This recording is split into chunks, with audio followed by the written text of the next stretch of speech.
Persis just gave Brie some new socks, so I fear she's going to be a nightmare during the filming of my August wrap-up.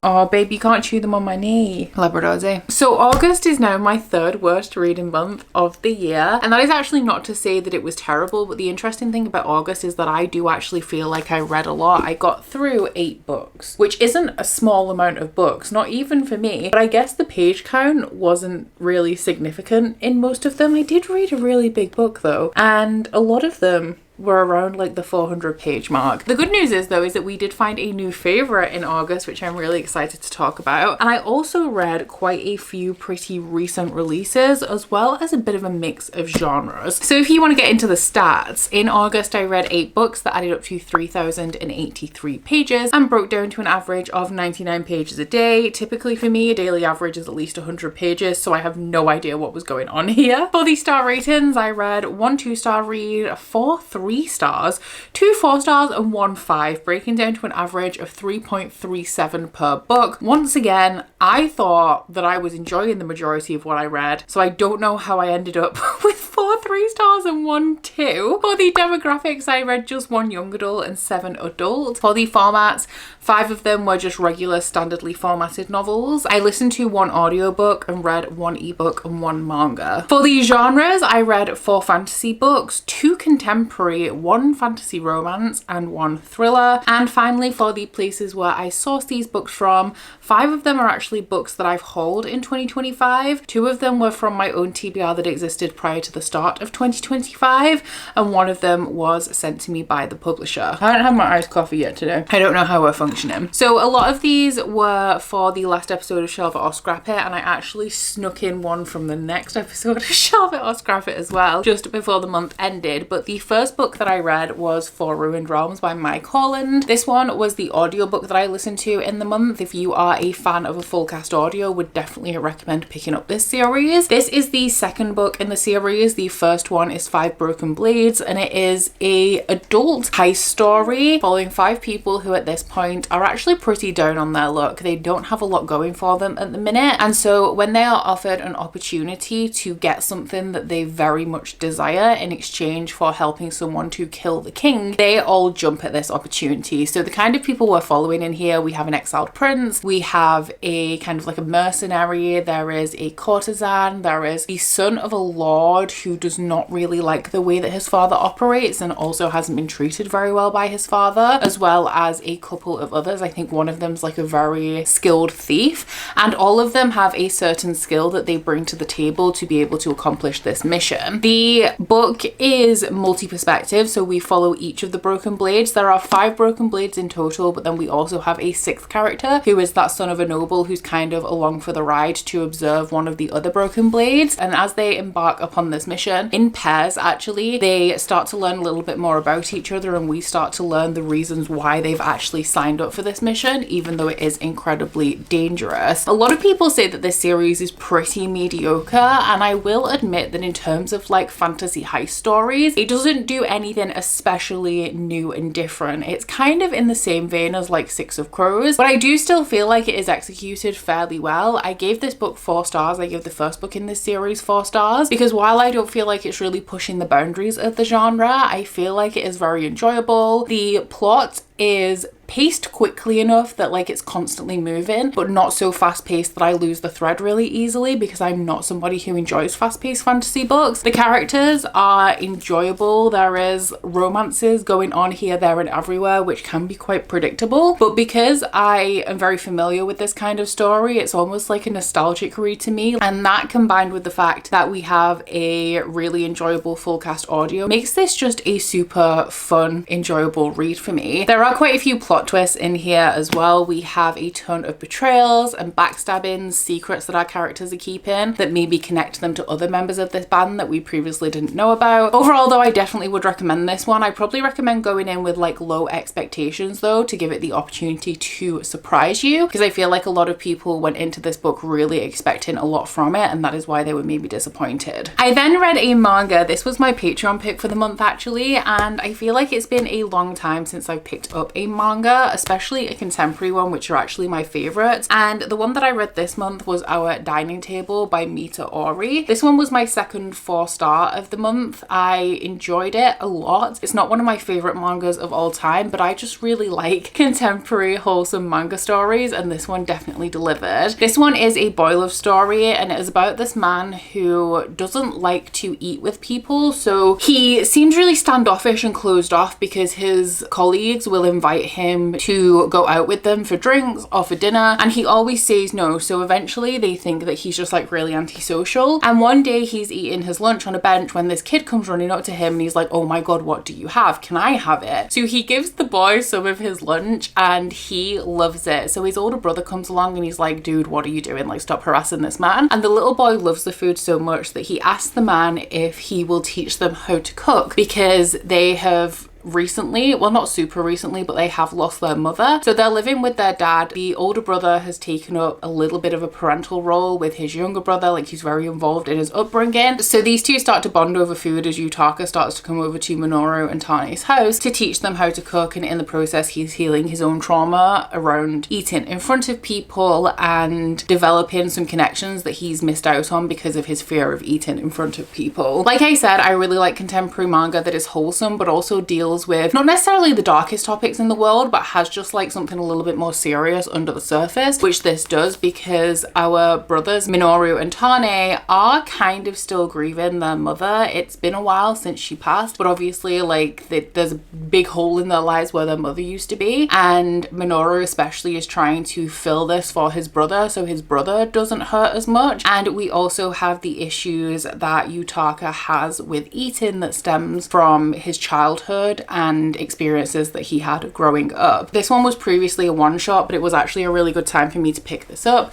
because I'm pretty sure a sequel that is called Seconds Please is going to be released in October. I think I will probably pick it up and give it a go because I had a good enough time with this one. Like I said, not one of my absolute favorites, but it definitely was a great palate cleanser and provided those like warming, wholesome vibes. Okay, I can't believe we're here already because my next book that I read was my favorite book of the month, which is now one of my favorite books of the year, and that is The Night and the Moth by Rachel Gillig. So I already knew that I liked Rachel Gillig because I have read One Dark Window, haven't read the sequel yet, but One Dark Window I read last year, or maybe the year before. At some point I read it and I really enjoyed it. I like Rachel Gillig's writing and the atmosphere. I thought that she created like a relatively unique, different magic system and world to the kind of stuff that we see again and again and again in fantasy, especially popular fantasy at the moment. So I went into this one obviously hoping that I was going to enjoy it, but thinking it was probably going to be along the same lines as One Dark Window with a 4-star rating because it's very difficult to please me these days. But no, this was 5 stars. So this one is following a girl who is a diviner, and she has 6 sisters, and when the diviners are children, they're taken in by the abyss. They go to the cathedral and they are stripped of their identities and they become diviners for the god of this world. So the way that divining happens is actually really brutal. These girls have to serve a 10-year, I'm gonna say sentence because it's not great, but like they serve this god as diviners for 10 years and then they can make their own way out in the world. So at this point, these 6 women are reaching the end of this 10-year period, and they have been raised as sisters. Obviously, they are the only real comfort that they have known outside of the abyss, and they're making plans for what they're going to do with the rest of their life. But the process of divining in here is not a pleasant one, which is one of the reasons why these girls are so excited to leave, because they are taken into this like secret spring in the cathedral and drowned, and through the process of, I guess, regaining consciousness, they dream, and the dream is the prophecy or the omen that they give to the person who ordered the divination. So as you can imagine, this is not a pleasant place to be,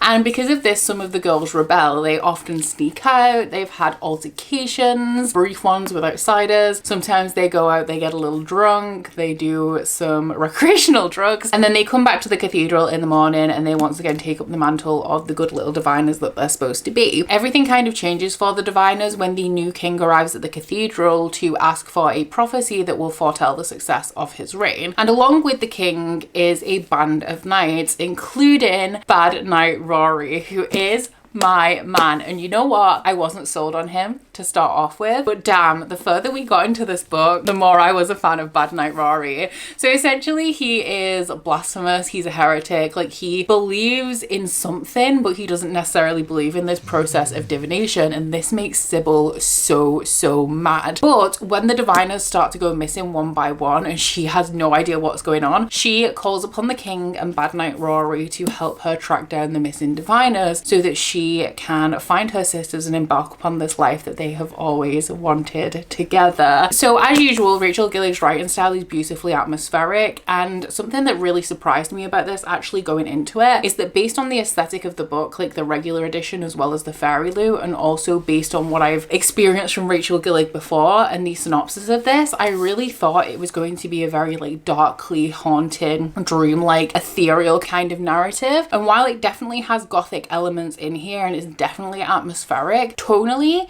it is a lot more humorous than I ever expected it to be. Most of the humor in here provided by a gargoyle who, he doesn't go by the name of Bartholomew actually, he calls everybody else Bartholomew, and nobody knows why. He's a little zany, he's very emotional. The rest of the gargoyles are pretty much like bodyguards for the diviners, but for some reason this one in particular just isn't quite the same as the rest. And when our main character Sybil embarks upon this mission to find out what happened to her sisters, this gargoyle ends up going along with her, and he provides a lot of comedic relief throughout the majority of this book. He's almost like a zany animal sidekick. One of the things that really sold me on this book was the romance, but it was definitely a slow burn for the characters as well as me, because for the longest time throughout this I wasn't super invested in the relationship. They disliked each other and that was absolutely fine, but I wasn't feeling the chemistry until we kind of got to points of, I guess, more vulnerability between the main characters. I started to really feel the tension between them building, and from that moment I was sold. One of my favorite things that a fantasy romance can do is have dialogue that kind of mimics classics. So some of the dialogue in here between these two main characters, especially when we're like talking about feelings or attraction, very much mimic dialogue that you would find in a classic gothic romance like Wuthering Heights, and that is one of the things that really sold me on this relationship. And I'm pretty sure there's some other romantic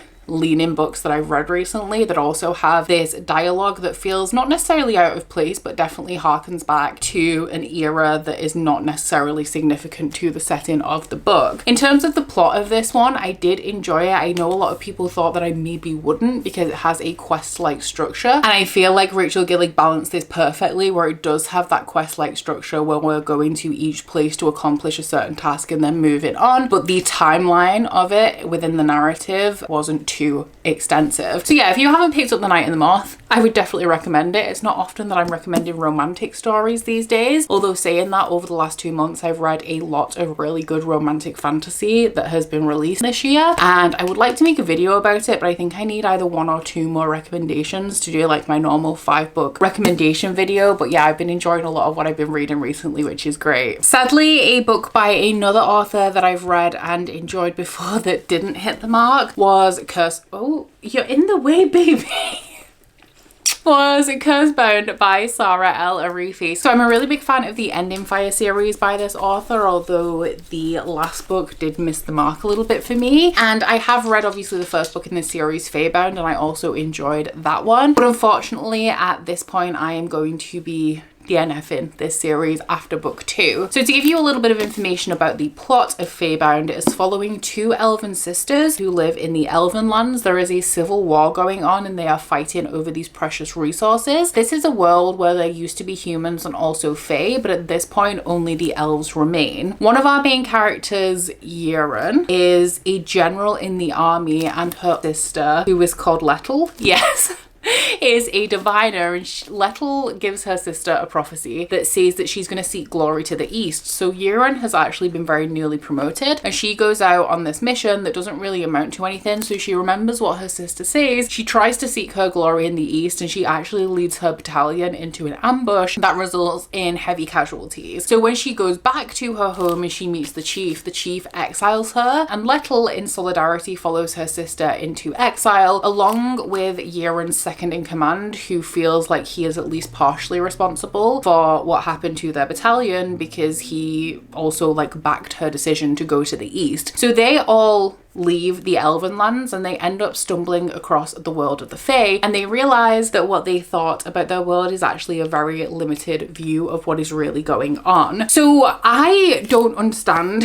what happened between Sarah Elarifi writing the first 2 books in the Ending Fire trilogy and then the last 3 books that have been published. So the Ending Fire, Faebound and Cursebound, because I understand stylistically books changing between series, or authors' writing styles, the tone, the narrative style changing between series. That makes sense, okay? Like, we think about, I don't know, Brandon Sanderson, his YA sci-fi reads very differently to the Stormlight Archive, and while I don't enjoy it as much because I prefer the Stormlight Archive writing style, it makes sense why it would change. However, I feel like there has been a real shift in Sarah Elarifi's writing style that actually happened after book 2 of the Ending Fire trilogy. Something that I really liked about Sarah Elarifi in the first 2 books that I read from her is that she really thinks about her characters. Things that affect her characters continue to affect them. They don't just go away. And one of the main themes in question is addiction in the Final Strife and also the Battle Drum. One of the characters is an addict, and that is something that never ever leaves her. It's always a part of who she is because it is always going to be a part of her as a person. And I really appreciate that representation and not kind of casting that aside for the sake of making a book easier to write, because you don't have to keep referring back to the addiction that the main character, for all intents and purposes, has kind of gotten over a little bit at this point. However, in the Ending Fire, and also especially in Faebound and Cursebound,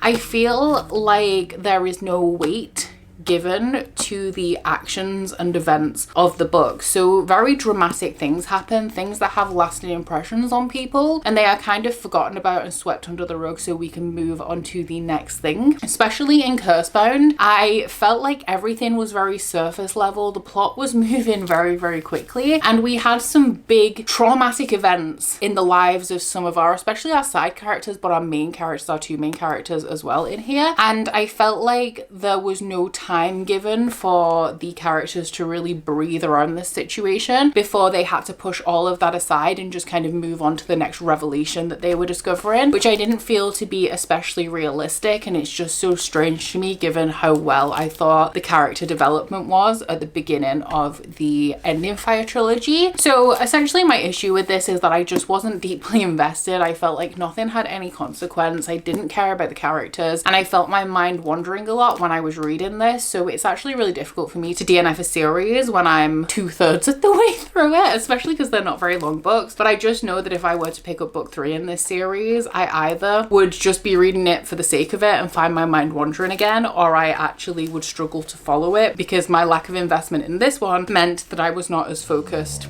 as I would like to be. So unfortunately, while I will try more from Sarah Elarifi, and I think she has a new book coming out at some point, is it about Cleopatra maybe? Definitely interested in picking that up, but this series is not for me. My 1 2-star read of the month was Hotter in the Hamptons by Tinks. This is the book that was sent to me by the publisher as part of my introductory package to the Penguin Michael Joseph Sirens. It was obviously a really good read for the summer as well because it is a contemporary. It's not a romance I thought it was going in, but I would definitely say that this is a contemporary story about a woman who is an influencer. This is also written by an influencer, but this girl is New York City's it girl, and she ends up kind of low-key getting cancelled. Like, she says something not super offensive, but people are pulling her up on it, and so to try and salvage her reputation, she has an interview with a journalist who is supposed to be writing like a redeeming article about her, but actually writes a scathing expose about how vapid she is and how she stands for nothing and she has like a beige bland personality. So this girl goes fleeing to the Hamptons with her friend away from New York City to kind of recoup and recover because all of her brand deals have disappeared, her team has dropped her, and she finds out that the person who lives next door is the journalist that wrote the scathing expose.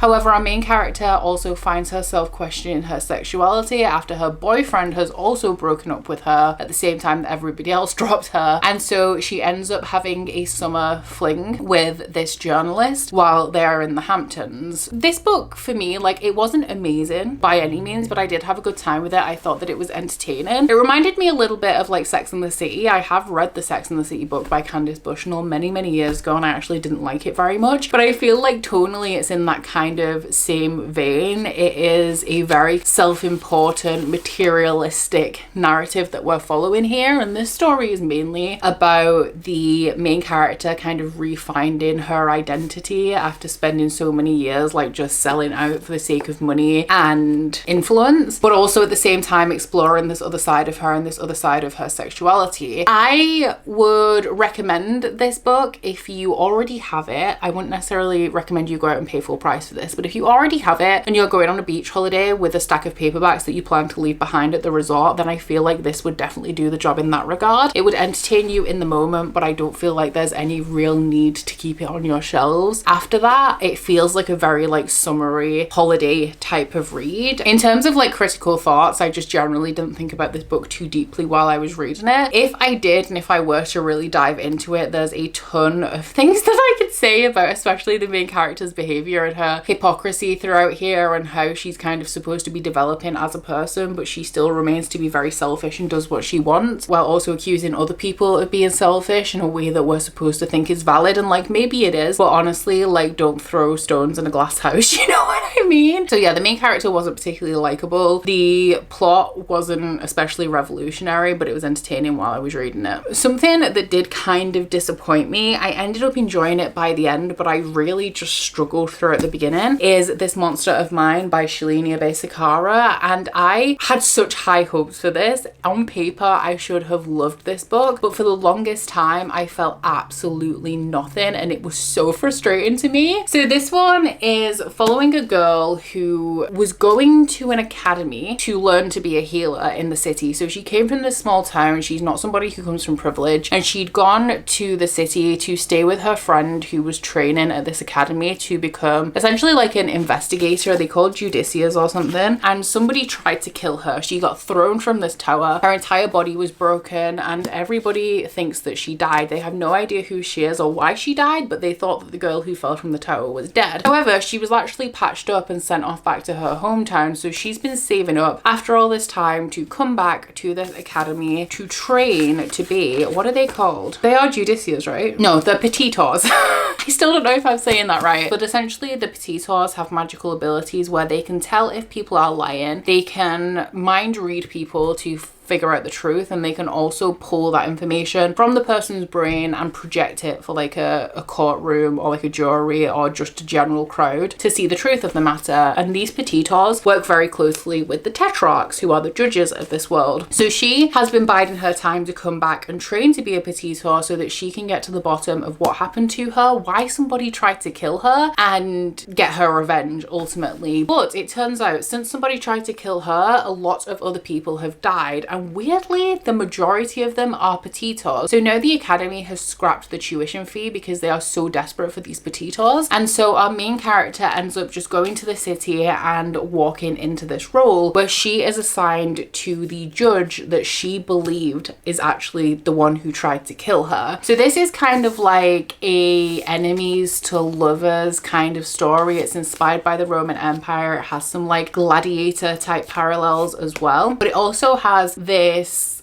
kind of murder mystery. It's not a murder mystery in the traditional conventions of the murder mystery genre, but the main structure of the plot is that we're trying to figure out who is killing the petitos and who tried to kill our main character. And obviously throughout the course of this book, with it being romantically leaning, she realizes that the guy that she's working for is not the guy that she originally thought that he was. So all of this sounds like something I would love, especially because the male main character in here is inspired by the Darkling, and it does say that in the letter from the author. I did get the Darkling vibes like straight off from the art that we have in here. And you know, I was mainly a Nikolai girl back in the day, but I was also partial to a bit of the Darkling. Ben Barnes is a very attractive man as well. So all of this is something that I felt like I could get behind, but for some reason I just did not care about this story the majority of the way through. I didn't feel any kind of chemistry between the main characters. It is like a slow burn in that it's not immediate, obviously, because they have this dislike of each other to overcome. I would say that the male main character doesn't necessarily hate the female main character, but he is somebody who has very closely guarded his privacy, and having somebody assigned to him that kind of intrudes on that is something that's a little bit unnatural to him. And you know me, I love a slow burn story. Books inspired by the Roman Empire are my jam, and the plot line, while murder mysteries aren't my favorite, as it doesn't follow, like I said, the typical conventions of the murder mystery genre, which is why I don't like murder mystery books. If it's just a book that has a mystery involving a murder, that's fine. It's when it mimics the conventions of the genre that I don't enjoy it. But all of this stuff should have made this book a contender for a 5-star for me, and I just felt like it felt really flat, and I don't even know why, because it's not like the writing was bad. Objectively, the writing was fine. Objectively, the world was pretty interesting and complex. Objectively, the plot was decent and kept me somewhat surprised. I kind of knew what direction it was going in, but the specifics, a lot of them did surprise me throughout this. We had moments of high emotion in here that should have been impactful that I just didn't feel engaged with at all. And it is a big mystery because I do feel like I should have enjoyed this one. Objectively, I don't feel like it's a bad book, but it took so long for this one to win me over. I did end up really enjoying the last 100 pages, which is why I'm going to keep hold of this book for a little while, because I want to sit with it a little bit and see if I do want to continue on with this series and read a sequel, as I did enjoy the last 100 pages so much. But overall, I was just really frustrated with this because I knew that there was nothing wrong with it, but for some reason I just couldn't get invested. I will say one big negative of this book for me, which I do know really annoyed me, is that the main character has a best friend who acts like a terrible person the entire way through this book. Like, she is not a good friend, and I understand that where our main character is from, she doesn't know what good friendship looks like, but from a perspective of being a reader and acknowledging that this girl is awful, but trying to feel any empathy for the main character or get behind her decisions when she's constantly going out of her way to do things for this girl or to protect this girl's feelings or doing things that this girl asks her to because of this friendship that just doesn't feel like a friendship, was very hard for me to believe. And that resulted in, I guess, things that happened later in the book not having any kind of impact on me, because it's like I just really wish you'd have opened your eyes about the nature of this girl earlier on. And obviously, as a reader not coming from the background of the character, it's easy to say that this girl is a terrible person and she shouldn't be trusted and she's not very nice, etc. But it's just hard for me to want to root for the main character and support her decisions when I can see how misplaced her trust is. But overall, I gave it 3 stars. It was a 2-star until the last 100 pages, which bumped it up to a 3. I also reread a book in August, which was the chunkiest book that I read, and that was The Shadow of What Was Lost by James Islington. This one is the first book in the Lycanius trilogy, and I have only read book 1 in the past. I did a video, I think a couple of months ago now, called Reread and Resume, which is a bunch of series where I read book 1 in the series, really enjoyed them and wanted to continue, but just never did. And I'm now trying to circle back around and prioritize those by rereading book 1 and then continuing on with the series. So I am hoping to get to the sequel, The Echo of Things to Come, in September. But I did enjoy this when I read it. I gave it 4 stars like the first time around, and I've since read The Will of the Many, which was one of my favorite books of last year by the same author. I've also read Wheel of Time since I read this, which heavily inspired this series, and so I did know going into this that I was probably going to have a little bit of a different reading experience than I did the first time around, and I was right, slightly to this book's detriment, because I've now lowered my rating down to a 3 from a 4. But this one is an adult epic fantasy trilogy following a boy who is a gifted. He lives in this world where there used to be these godlike beings called augurs. They had a bunch of different abilities, but the key role that they performed in this society, they did govern the society, but they would predict the future, and literally everything that they predicted would come to pass. However, in the more recent years before they were overthrown, their prophecies started to become unreliable, and as the people lost faith, the augurs resorted to drastic measures to try and maintain their authority, and this resulted in them being overthrown. So to be an augur is now illegal, but you can be a gifted, and the gifted have the physical manifestation of the magic, just not the mental manifestation, like the ability to read minds, control people in some instances, and also to predict the future. But these people are very heavily guarded and their powers are very restricted, and Davian, our main character, is a gifted, or so he thinks, but because he is flunking out of this academy, and the punishment for not succeeding in this academy is actually quite steep, because you have your magic stripped from you and you become a shadow, which is something that nobody wants. So Davian is really panicking because his final school trials are approaching, and he knows that he's not going to be able to pass. So this guy approaches him with this little historical artifact and tells Davian that he needs to go to the north where there is this wall that's keeping all of the monsters of the world in check, and the artifact he's been given will guide him there. And the reason he needs to go is because Davian is actually an augur, and augurs have the ability to patch up this wall, which over the last few years has been crumbling, letting monsters slip through into their world. So along with his best friend, Davian goes on this journey in good faith, and along the way he discovers that everything is potentially not as it seems. So I knew before I went into this the first time, or I think as I was reading it the first time, a lot of people were telling me that this is very, very similar to Wheel of Time. I know that James Islington has been compared to Brandon Sanderson, and I definitely see those comparisons. But when I read this the first time around, I had no experience with Wheel of Time, and I've since read all of the books in that series. I know, well done me. Because I have now read all of Wheel of Time, I did definitely see the similarities between this and Wheel of Time, and I do think that this trilogy, or this first book at least, because I haven't read book 2 and 3,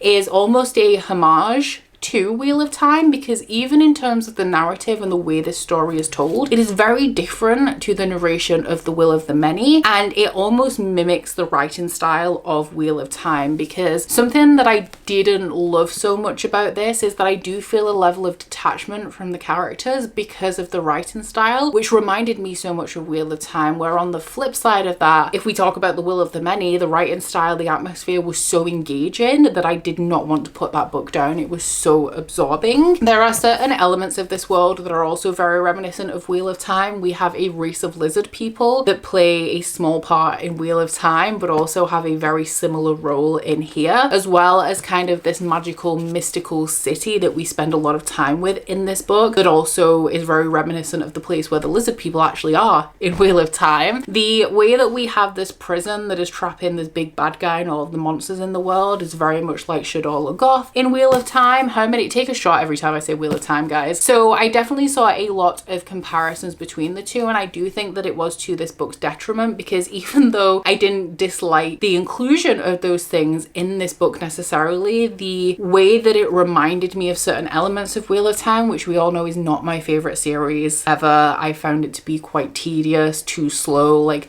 not enough payoff, made me feel a little bit more negatively to some of the elements of this book than I feel like I did the first time around. But generally, I just feel like there is a little bit of a lack of investment from me in the story because of the writing style, and we also have a lot of little tangents that we almost go on, because there is a lot of stuff happening in the background of this world that happened historically that nobody really knows about when it comes to the main characters that we follow, because it all heralds back to the days when the augurs were in power. And like Davian, he was born after they'd already fell, and it's very hush hush. Nobody wants to talk about the augurs, so there's a lot that people don't know about what came before that was common knowledge during the time of the augurs, that is playing a very prominent role in the storyline of what we're going to follow throughout this trilogy. But it doesn't seem super relevant in the moment when we're following some of these main characters who have no knowledge of that time and all of this other like historical background stuff that is very much going to influence the plot. So I definitely still enjoyed it, and I definitely still would like to continue on with this. Just upon reread, I enjoyed this one slightly less. And then my last book that I read in August was actually supposed to be my first book of September, but I bought a scroll for Magical Readathon so that I could start the readathon early, because I had a few days left at the end of the month where I actually just wanted to kind of get cracking on the next episode, shelve it or scrap it while I could. And so I read All the Dangerous Things by Stacey Willingham, which is a thriller. Now, I always preface my thriller reviews by saying that if you want thriller recommendations, I am not the girl to go to, because when I'm reading thrillers, I am no thoughts, head empty, here for the vibes. And in that regard, I enjoyed this one. I know that Stacey Willingham is a very popular thriller author, and I believe that she's the kind of author where it's like, if you've read one book by her, you kind of know what you're getting yourself into when you pick up anything else. And I feel like that's pretty accurate, because I have read one Stacey Willingham book before, which is A Flicker in the Dark, and I did recognize some of the same kind of elements between the two books. But All of the Dangerous Things is about a woman whose son is taken from his nursery while she is in the house and her husband are asleep. sleep. Now, previously as a child, she used to do a lot of sleepwalking, and she has always been a very heavy sleeper, and she feels some guilt about the fact that she was obviously in this house when her child was taken and she had no idea that anything was wrong. And so since then she hasn't slept at all. She is essentially dozing off for minutes at a time, but she does not sleep, which obviously takes a mental toll on her. And herself and her husband have separated since their child was kidnapped because he wanted to kind of move on with his life and try and move forward and put this behind them, while she is still very much dedicated to finding out what happened to her son, because the police have absolutely no leads. They have no idea what happened to this little boy. So she goes to a true crime convention to speak about what happened to her son, and on the plane on the way home she ends up sat next to this guy who has a true crime podcast, and she originally doesn't want to speak to him, but she's kind of desperate because the police are no longer taking her seriously. Everybody thinks she's a little bit unhinged and just needs to get some rest and kind of try and move forward from this. So she ends up contacting this podcast guy again and agrees to go on the podcast and talk about what happened to her son in the hopes that the podcast can help to find some kind of leads. So the thing about Stacey Willingham is that she has a lot going on in her books, which is great for me as somebody who very much relies on the plot twists of a thriller to determine how much I enjoy it. Like, I always want a thriller to be the most outrageous, scandalous thing that I have ever read, and I always want it to take me by surprise, and Stacey Willingham does deliver on that because she has so much going on. She has some quite complex characters in that all of them have a lot going on. There's more to them than you see on the surface. They all have things that maybe happened in the background or happened in their past that means that they look a little bit suspicious, but just because they have something that they're not proud of that has happened previously doesn't mean that that has anything to do with the situation that is currently unfolded in the book. And it is very true in this case with all of the characters, but our main character especially has a lot that was going on in her childhood surrounding her parents and her younger sister that she doesn't really dwell on too much in the present day, but could very much have something to do with what happened to her son in the present. So throughout this book we are flipping between the present day timeline and also the past, as we're learning a little bit more about her childhood and also her family. The reason why I don't love Stacey Willingham books though, I gave this one 3 stars, and I do admit that I am very difficult to impress when it comes to thrillers, and I do tend to rate them a little bit lower because of that. Because there is so much going on in here, some of the threads amount to nothing, and it's very clear obviously why we have so many different things happening. It's so that you are distracted and you're thinking, okay, maybe because this person did this, it's going to turn out that they're the person that did it because of this reason, where actually the thread that's relevant to the twist at the end is something that's also going on simultaneously that you haven't thought that deeply about yet. So it's kind of a case of like distracting you with all of these different things that could seem plausible, so you don't know which of the things is the right one that is relevant to the current situation. But because there are so many threads, some of them do fizzle out and amount to nothing. Some of them are just like they play out to the end, but they're irrelevant to the current predicament. And I like it when things are a little bit more intricate than that. Like, if there's so much going on in a thriller for me to really rate it highly, I want every single one of those threads to play a very small but integral part of the big picture, where everything kind of just comes into focus and makes so much sense. But that is just not the type of thriller that this is, and that's okay. I do always say that my expectations for thrillers are so unrealistic that it's hard for them to impress me, but I did very much enjoy this. I do like Stacey Willingham. I find her books to do everything that I need a thriller to do, which is entertain me in the moment, keep me hooked, and keep me wanting to turn pages, and All the Dangerous Things definitely did that for me. So here are all of the books that I read in August. I don't care what the page count says, guys. I think I did pretty well. I know the problem with the page count as well is that when I DNF things, I don't count them as, like, I count them as pages read but not contributing to the statistics for the wrap up. I track my daily pages read in a different way. So the problem is that I DNF'd a bunch of stuff, and a few of those things that I DNF'd, I think 3 that I can think of, I think I DNF'd 3 books in August, and I was 200 pages plus into like 2 of them, and then one of them I was like almost 100 pages in. So that is why I feel like I did well, because I read an extra like 500 pages that just didn't amount amount to anything because I DNF'd. But yeah, I'm still satisfied with what I got through. I like that we had a mix of genres in here because I feel that helps to really keep me motivated throughout the month and more enthusiastic to read a little bit more. And of course, I'm so glad that I managed to get a 5-star read because I do also think it's been a couple of months since we've had one, and we're not too far away from the end of the year, and I need a favorites list. I need to be able to make a favorites of the year video, and so far I think I only have 4 or 5 contenders for that. But down in my comments, let me know what your guys' favorite read of August was. Mine was of course The Night and the Moth, and if you guys would like to let me know that you were here but you don't feel like you have anything to say, then please leave me a water emoji for All the Dangerous Things by Stacey Willingham. But aside from that, guys, please don't forget to like this video if you liked it and subscribe if you wanna. If you head into my description box, you'll find a link to my Goodreads, my Instagram, and my Patreon if you'd like to join me on any of those. But that's it from me today, guys. Bye! Oh, you bite your friend like chocolate. You say you will go where nobody knows, with guns hidden under our petticoats. We're never gonna quit it, no, we're never gonna quit it, no.